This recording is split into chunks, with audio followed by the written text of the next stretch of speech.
कुख्यात गँगस्टर अश्विन नाईकला अटक झाली आहे। 50 लाखांची खंडणी घेताना अश्विनला दादरमध्ये अटक केली आहे।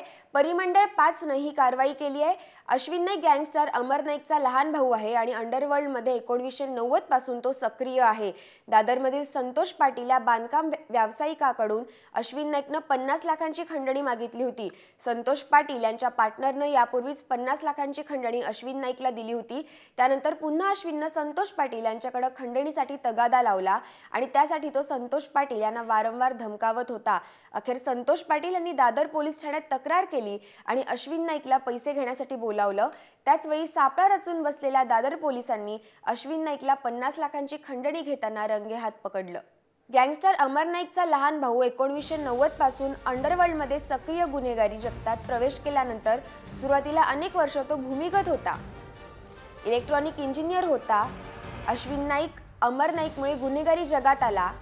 अश्विन नाईक इंडो बांगलादेशच्या बॉर्डरवरून 1 ऑगस्ट 1999 ला अश्विन नाईकला अटक झाली। 10 वर्ष तुरुंगात होता। अश्विन नाईक पत्नी नीताच्या हत्येसह 16 खून, खंडणी आणि गुन्हेगारी कारवायांप्रकरणी अटकेत होता।